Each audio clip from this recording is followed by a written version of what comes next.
Thank you, everyone who has joined us so far. Hopefully we have a couple more people join us as we get started. Today, we're going to be talking about connecting to the natural world through nature and forest therapy practices. Feel free to use your chat box for questions, but we'll have some time at the end. If you're new to Zoom, you can find your controls as you hover at the bottom to mute and unmute, and there's also closed captions available. And we're recording this talk today so that it will be available on our YouTube channel. And now I'd like to introduce our speaker, which we're very excited to welcome, and thank you so much. Nadine Phillips is a native Mississippian and a lifelong nature lover. Her interests revolve around the natural world and sharing that joy with others. She is an avid nature photographer and has been gardening for as long as she can remember. Nadine is active in the native plant movement, working to promote biodiversity, and is currently the vice president of the Mississippi Native Plant Society. Nadine is also a certified nature and forest therapy guide, endorsed by the International Nature and Forest Therapy Alliance. And she has been researching and practicing various forms of nature and forest therapy for several years and sharing her passion for nature by leading wonderwalks since 2018. Nadine, thank you for joining us. I'm going to turn it over to you and I'm going to turn my video off. Thank you again for joining us and sharing. Thank you, Ash. I'm really excited to be here this evening. Yeah, joy is exactly what comes to mind when I think about nature. And I'm really pleased that you guys are interested in the topic. And I think it's more important than ever to share this important practice with you guys. And so I'll tell you a little bit of, I have a PowerPoint presentation to share, which I'll start doing that. And there will be time at the end for questions, but more importantly, if something resonates with you, a nature experience that you'd like to share at the end, I would love to hear about it. So I'll go ahead and get started. Stop my video. Wonderful. The power of nature connection. And my name is Nadine Phillips. And I am really, again, I'm really pleased to be here and share this with you guys. One of the things that this brings me a lot of joy. I'm quite passionate about the topic, and I really enjoy sharing something that's very essential to all of us. And I'll get started by, I arrange my talk around some questions that I thought people might have originally about this. Why am I talking about this? I'll share some of my objectives with you. And most importantly, I'd like to talk about why talk about it now and exactly what am I talking about. And finally, how do we do this? How do we get started? So as I tell you about myself, I thought I would share with you one of the most beautiful trees that I've ever met in my life. This is a swamp white oak at Petal River Park near where I live. And I spend quite a bit of time with this tree. I love it very much. And so I thought I would let you look at this gorgeous tree while I introduce myself a little bit and tell you a little bit about my journey as a nature lover. As Ash said, I am a lifelong nature lover. I remember spending so much time in the woods, enjoying the forest and feeling so at home that I didn't want to go to school even. I wanted to stay home and enjoy the forest and see what was happening. I didn't want to miss anything. So I feel very fortunate to have that. And as my background and my foundation for my adoration of nature. Ash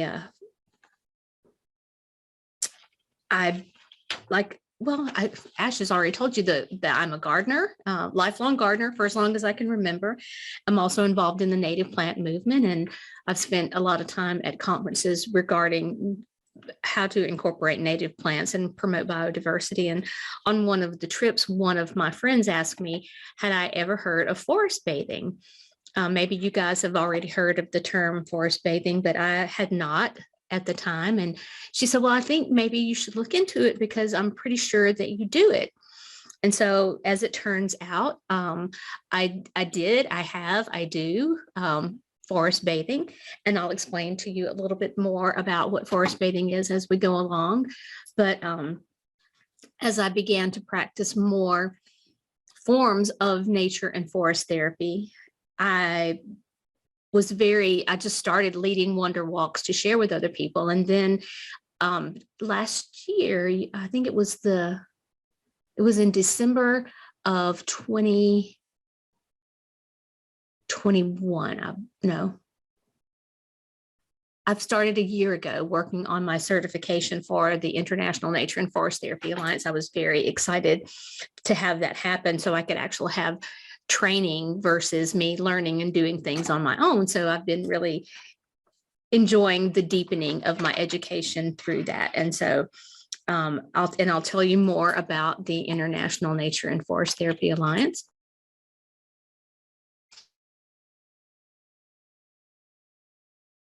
I think that probably the research was the fact that the World Health Organization said that stress is a health epidemic in the 21st century. And as you'll notice, that was pre-COVID. And so that's a very important factor to keep in mind when we're talking about why is this important to talk about now.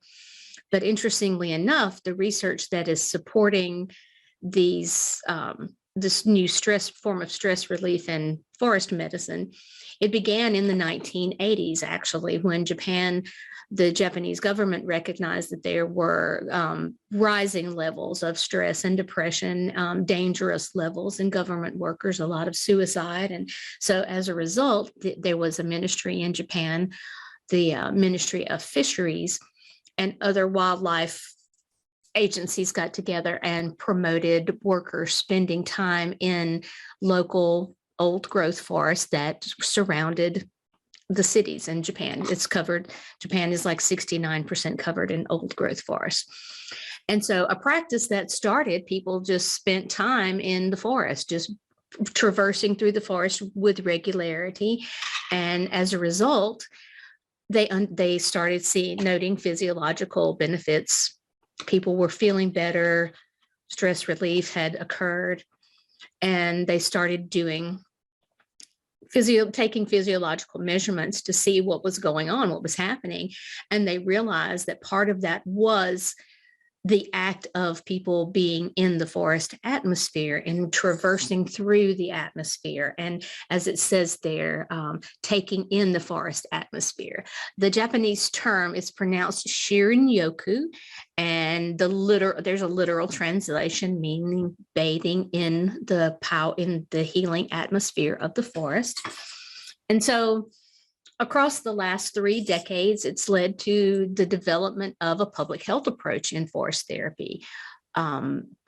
Forest bathing it's the basis of forest therapy, and it is one practice. There are other practices that go along with it. So the forest bathing is kind of the general overall phrase for that. So as I said, we're looking at, over 3 decades that have led to this being such an effectual practice that it has become a public health approach, and it's a cornerstone of healing therapy in Japan today. And my alliance began, like I said, in 2017, the International Nature and Forest Therapy Alliance. They came together to work in a cooperative fashion to be able to share the information and the research and the education that they've learned over the years. And so one of the things that is happening is it's becoming more of a global network. And as you'll see there, one of their main missions is to make forest therapy an accessible practice for health and well-being for people worldwide. And one of the best arguments in support of it is that it's very cost effective. If we're fortunate, we have access to nature. And before I go on, I'll tell you that when I say nature and forest therapy, while the research did begin in forest and the effectual results take place in the forest, these are things that can be applicable in other forms of nature therapy. So we'll talk more about that as we go on. So luckily, the International Nature Forest Therapy Alliance decided to graciously granted me a scholarship for training. And so I'm really excited to be finishing up that certification and leading people on guided forest therapy walks so that you can relax progressively. And what we do is we help people get comfortable, and we do exercises where you are able to relax and deepen the relaxation and relax your nervous system. So there are a lot of wonderful benefits to being able to do this, and that's why it's so popular as a public health approach. So originally, my paper, whenever I started the creation of this paper, came from an article talking about why your office needs more nature. I don't know how many of you work. I do work in an office. I am a librarian at the University of Southern Mississippi in Hattiesburg. And I'm always looking for more ways to incorporate nature into my everyday life. And this article was really interesting because they talked about the fact that sunlight and the natural elements in a workplace may improve workers' moods and job satisfaction. So it's not just being in nature that the article's pointing out that you can add things that are associated with nature, and that works well also if there's nothing else available. And the article also pointed to the fact that there are therapeutic benefits that result from connecting with and spending qualitative time in contact with nature and natural elements.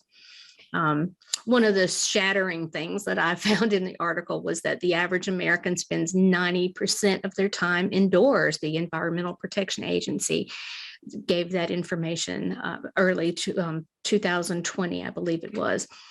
And so, and the vast majority of that time is spent inside of an office environment. And so the caveat there being that these totals were pre-COVID. So we have no idea what the total actually is anymore. So that was intriguing to me and got me thinking about, what were exactly how we can have more nature as often as possible incorporated into our lives. My objectives. Thank you, Jamie. So my objectives here, I want to illuminate the principles, how the principles of nature and forest therapy can be applied to everyday life. As I mentioned earlier, that they are, as we go along, you'll get a sense of the fact of how they are how they go together. I also want to help nature lovers deepen their awareness and presence in nature. And I'm really interested in serving as a liaison for those people who are wary or shy or previously uninterested in nature. I do offer support and guidance for those seeking the resonance of nature within. I want to always encourage self-awareness, self-care, and self-compassion. And my personal favorite there is ignite your curiosity and wonder. I think that's a very important element in life, especially in adult life. We forget that we have it many times. So why now? Why am I talking about this now? You may wonder why I'm talking about this now. Well, I think any number of us can, there are plenty of reasons why I would say, why not talk about it now? More than ever here as 21st century humans, we're further removed from the natural world than ever before, more than our ancestors. I think everyone is well aware of that.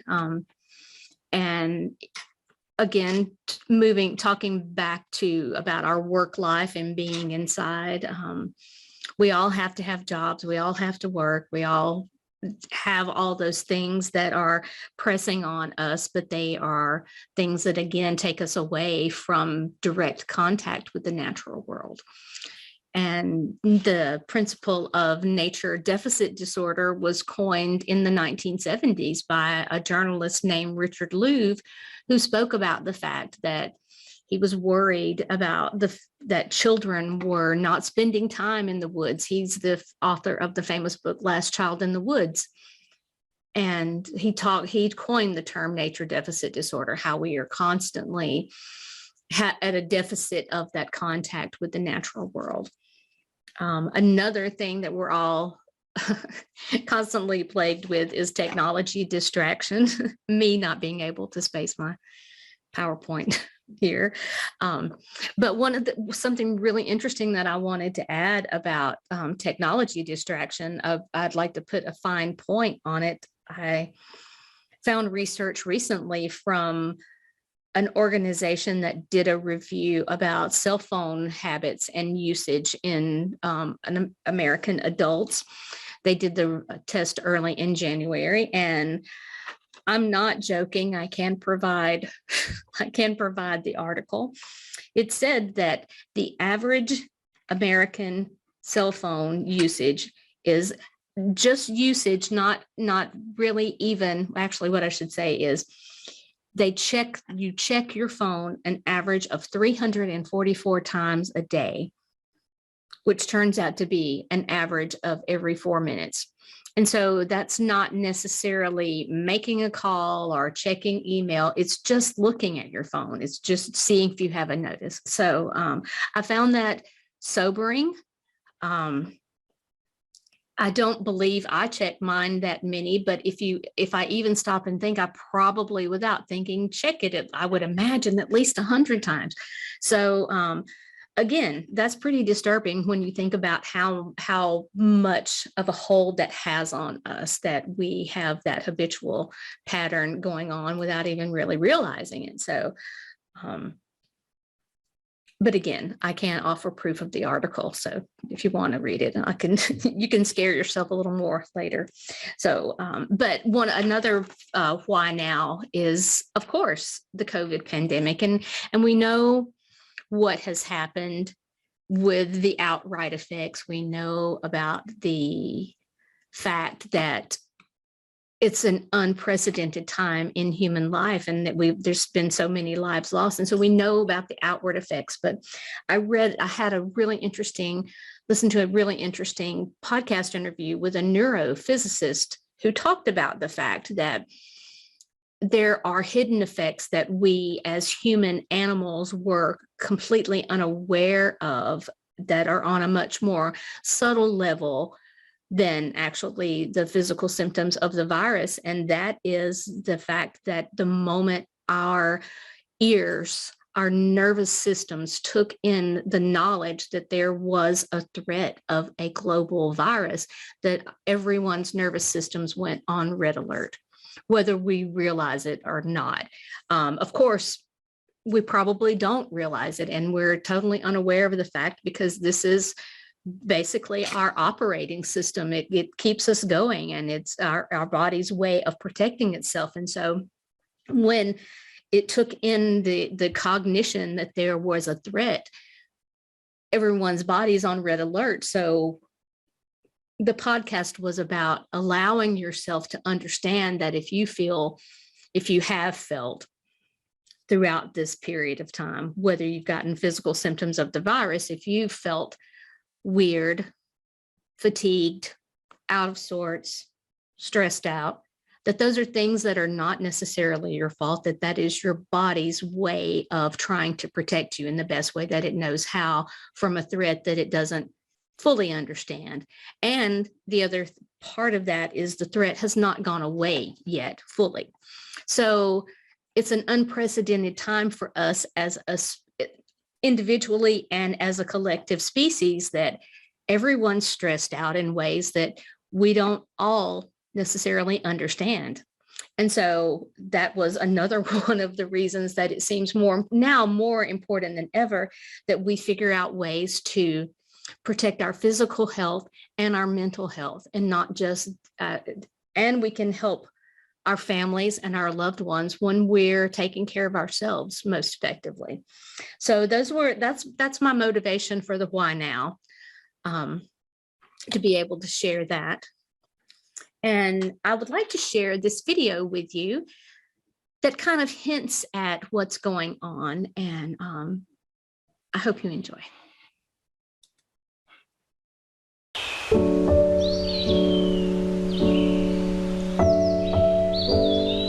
This is a film about forests. This is also a film about you. Our life is full of ups and downs. It doesn't matter who you are or where you live.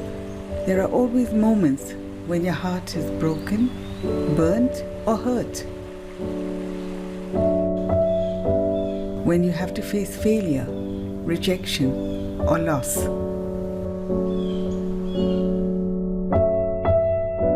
So how do you pick yourself up when you are down? How do you start your healing when you are hurt? First, let us understand the brain. Over thousands of years, our body and brain have developed in the lap of nature. There is a part of you which still feels at home in nature. In fact, it has been scientifically proven that when you are in nature, your brain behaves differently. Being connected with nature results in some amazing changes inside your head, which begin to calm you and soothe your nerves.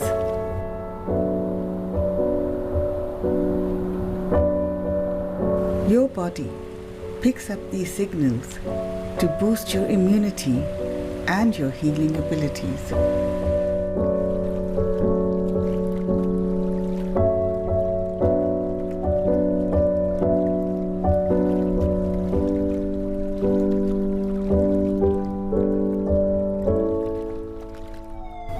In our hectic lives, we overuse parts of our brain which deal with logic, information, and decision-making. A world of desires and distractions does not give our brain the rest it deserves. The chatter in our heads often goes out of control, but most people ignore the signs until things go wrong.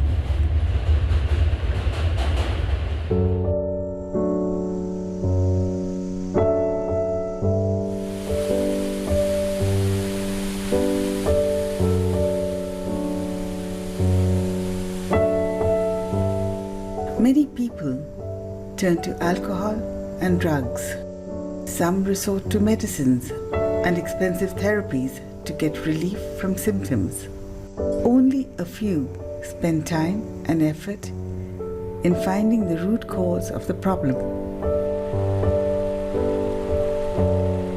Ask yourself a simple question: what is the source of your health? If you rest your mind and reflect, you'll know. It's nature.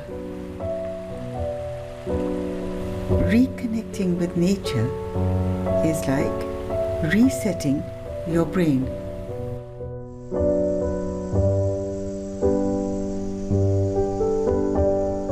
This is a film about forests.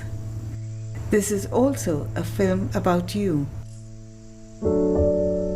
One cannot escape the ups and downs of life, but one can always find calm in nature.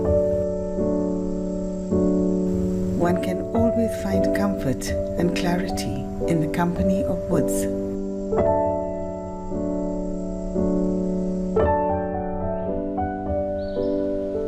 The path to healing lies inside you. And when you can learn to carry the forest within you, you are always home. Your healing has begun.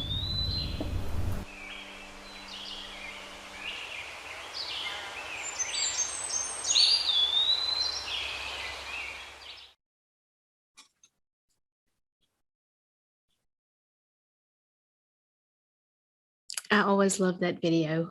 And I always notice how stressed out I feel immediately when they're in the city. And I feel pretty fortunate not to live in a big giant city like that. They're fine to visit, but not for living for me personally. But hopefully that gave you guys some understanding of, I believe, it points to some of the reasons why. Here we go. What am I talking about? So as you probably could tell from the video, in short, just spending time in and around nature is good for us humans. Just being present in nature is what is required. That is the essential notion, is your presence and your willingness to immerse your senses, which relaxes your mind and your body. So again, there's 30 years worth of research, and it's mounting as well. There's no shortage of information out there to support this notion. And the benefits are more varied and wide ranging than previously imagined. And more research every day is supporting this idea of nature and forest therapy being beneficial.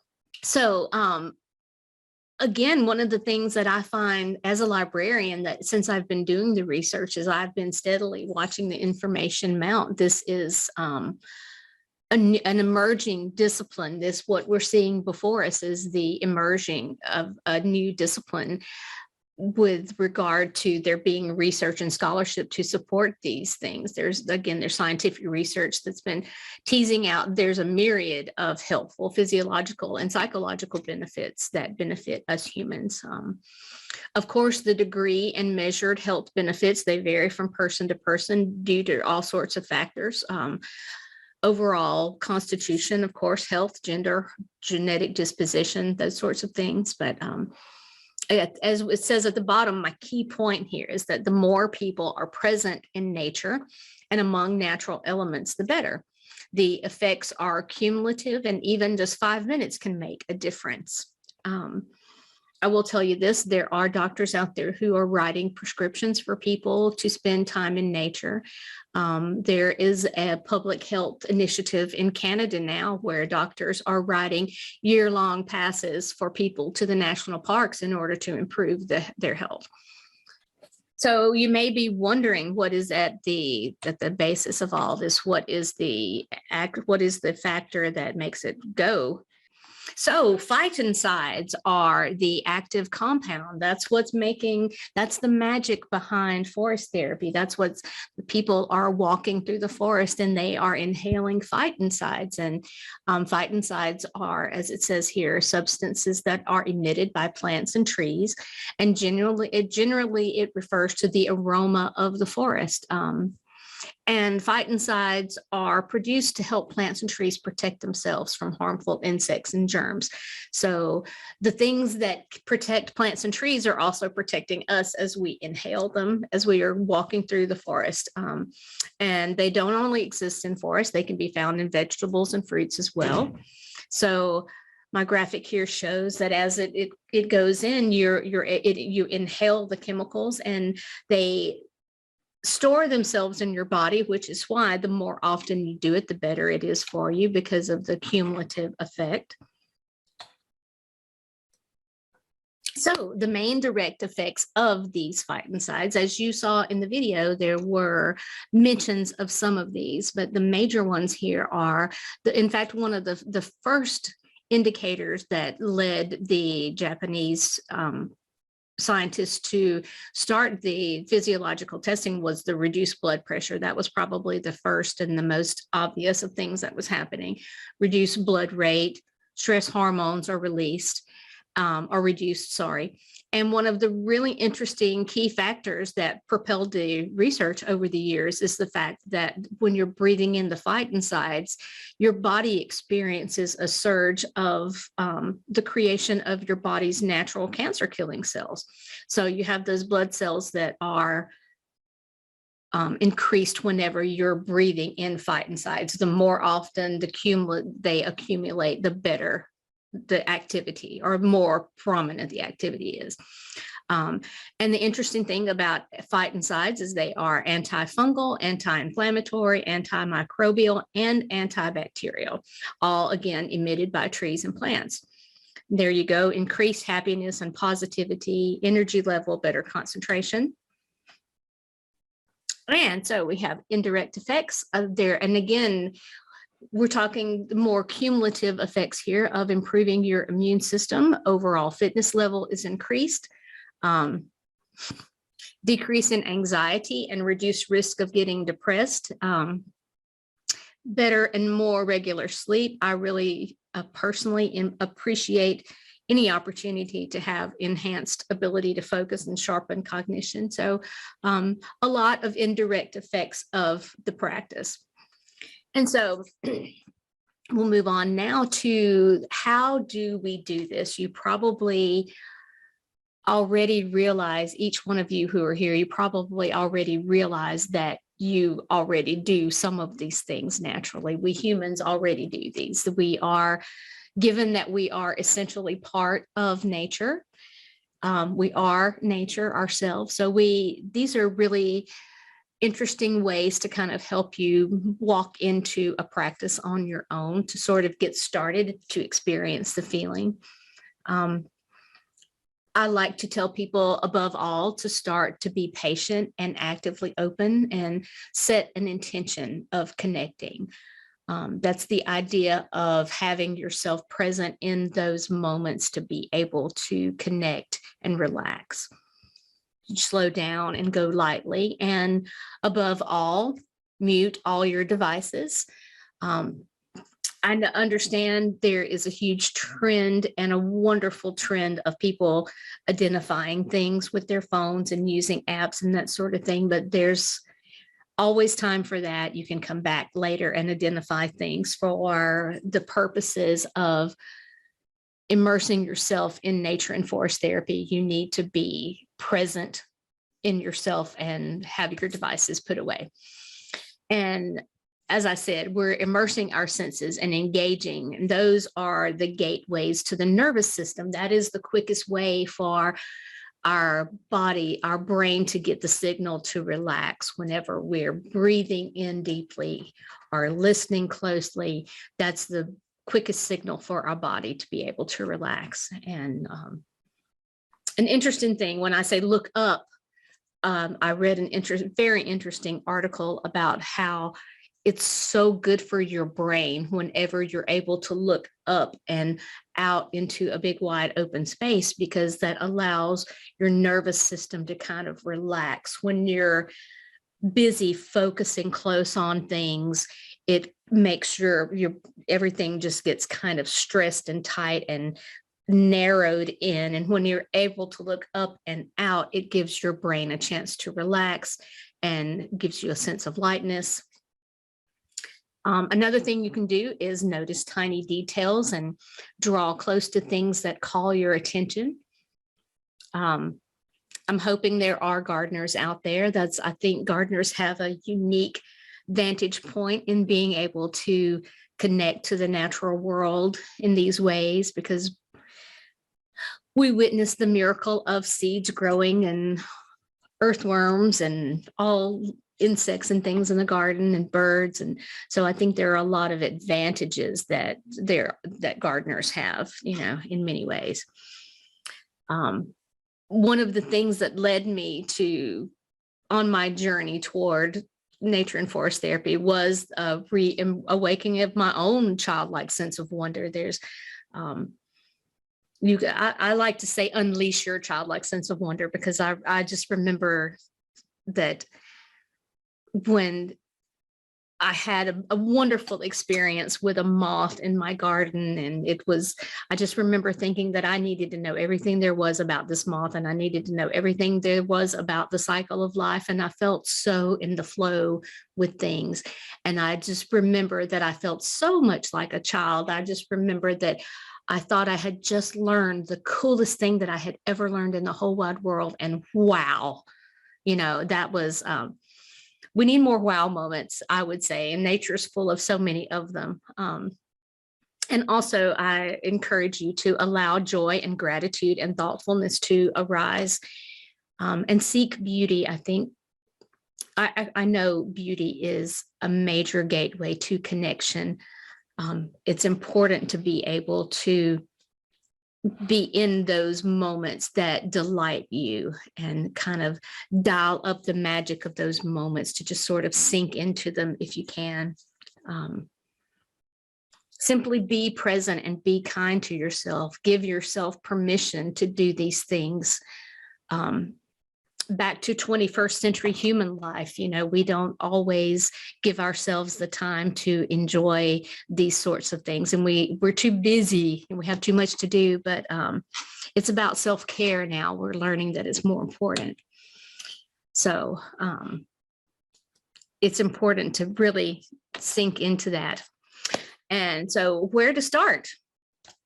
So I'll be honest, this list could be really, really long. These are just a few tips of ways to get started, the practice of nature and forest therapy. I think the first one is very, very important. Allow yourself to slow down, but the stillness is where the voyage of discovery kind of starts. Once you're still and silent, there are a lot of things that will start to happen around you. If you are able to go outside, find yourself a tree, a bench, grass, whatever. You can also do these things virtually, but I will say above all, more time in direct contact with nature is the most beneficial. But there's a whole spectrum of nature appreciation out there. So I like to believe, start where you are. And if you have to start by a window looking out at a tree, I think that's a beautiful thing. And so once you are wherever you are, just get still and let your gaze be soft and look around. Don't focus on anything in particular. Again, you can sit on the ground with your back against a tree, eyes closed. These are just suggestions.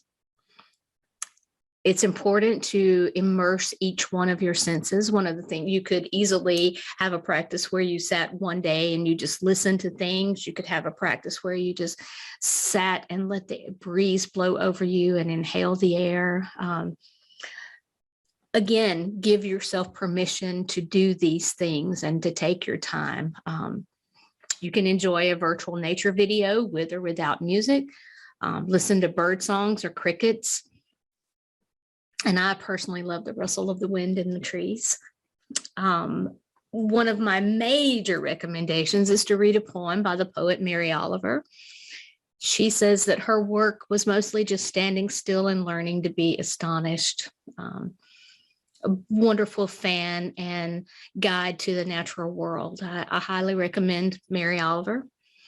You can also sit with a favorite nature-related object or memory and just immerse yourself in feelings of admiration or recollection of something that satisfies you and bolsters your resolve there.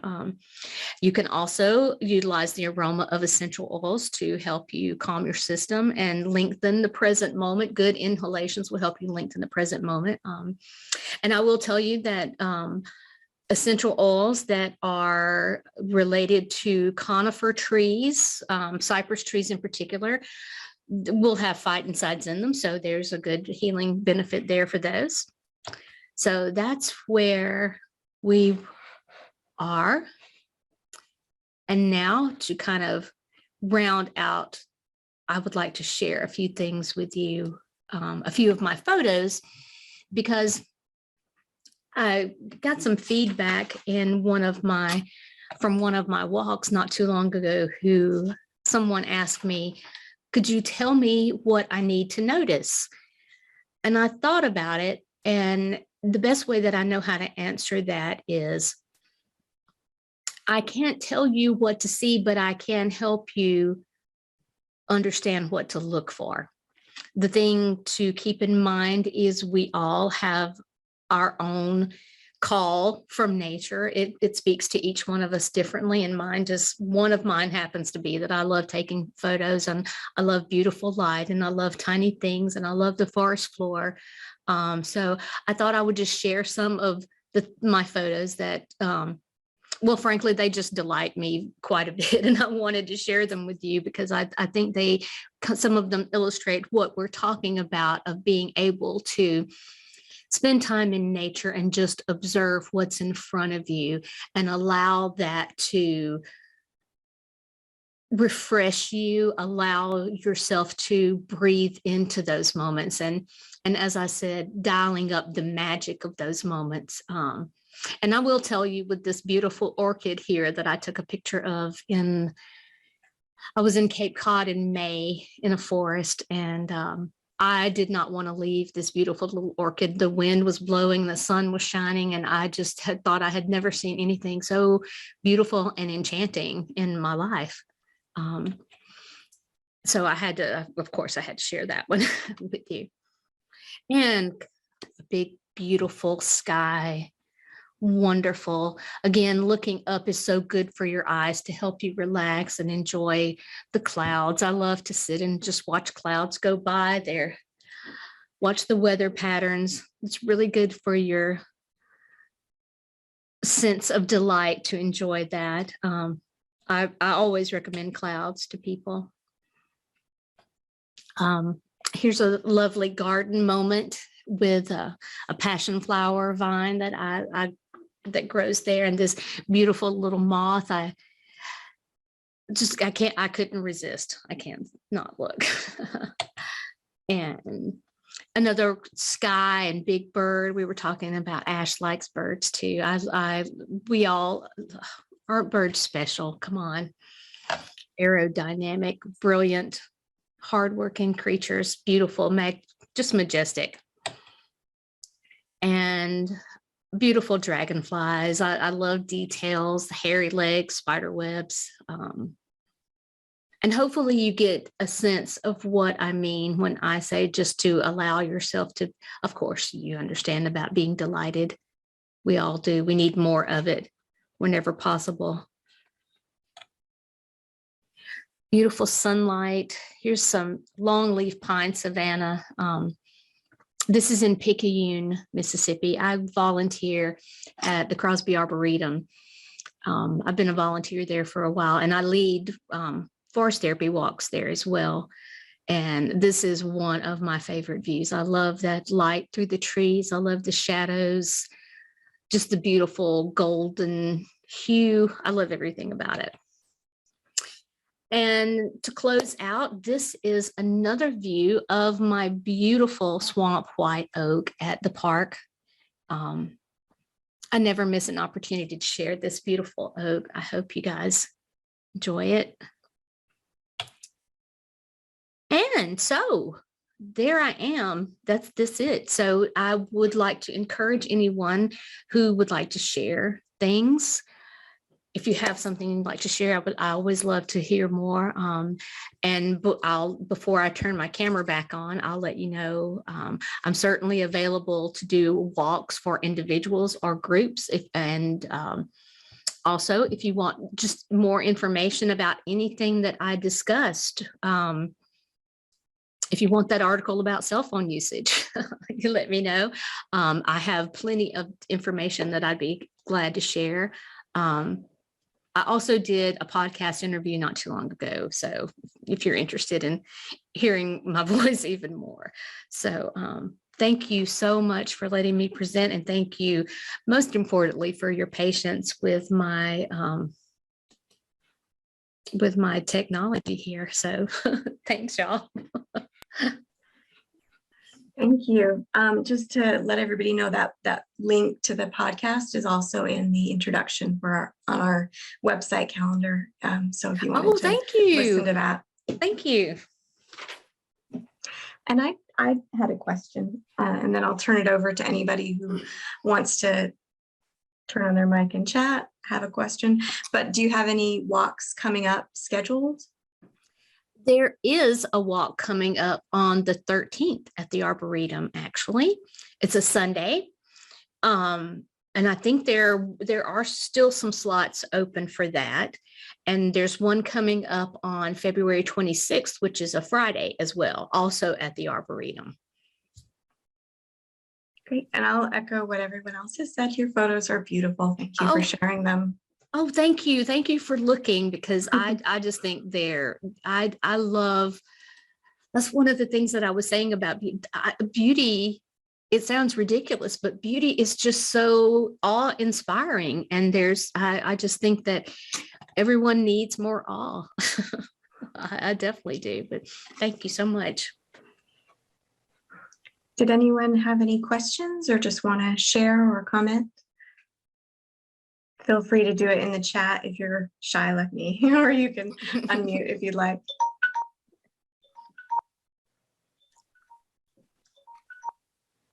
I did okay on my timing. That was my time. Yeah, okay. So I did okay. And I started it a little late, so you're probably right around 45 minutes. Yeah. Yeah, one of the tips that I totally forgot to include in there, but it's something that I started doing in like the last year, is I'm watching, whenever I have the opportunity, I like to watch a sunset from the minute that I think that it's starting until I just can't see the sun anymore and it's all gone. I love to watch that slowly changing palette. And I think that's one of probably the coolest things about living on the coast, is because when you're on the beach, there's no barriers to watching a big, full, luscious sunset there.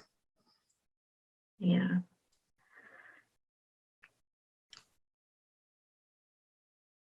Anybody else? I also, I'm glad you mentioned, because I think I saw the article about the Canadian prescriptions for forest passes. I thought that was fantastic. Yeah. Well, and interestingly enough, it's been happening for years in Scotland, that they were writing prescriptions. As you may, well, I'm not anti-American, but it feels as though many times we're kind of slow to catch on to things. However, we are catching on, and that is a lovely thing. But there's been, over the years, there are a lot of, in Scotland and England, there's a lot of movement toward forest therapy. And there is a lot of, and Australia, which is where my association is located. I should have mentioned that's where the International Nature and Forest Therapy Alliance is. And in Asia, those are the major countries. And so I think it's sweeping in this direction, but there are doctors who are writing prescriptions for people to go bird watching. So I'm all in favor of that as much as possible. I don't need a prescription for that. I'll just go. Yeah, I was thinking to myself, if we're going to use the medical terminology, then I have to admit, I self-medicate with birds, as much as possible. I love that. Well, I really hope you guys enjoyed it. And I encourage you, if there's anything that I can do to further your interests or recommendations, books, articles, I'd be happy to share with anyone. I've really enjoyed being here. Great. I enjoyed listening to you, and I think everyone else did as well. I'm just going to speak for everyone. Thank you. And we hope that your next Wonder Walk is fantastic. Thank you so much. I really enjoyed being here. I'm so happy. Thank you so much. Nice to see you guys. Thanks for being here. Thank you to everyone who showed up, and everyone have a great night. Bye, everyone.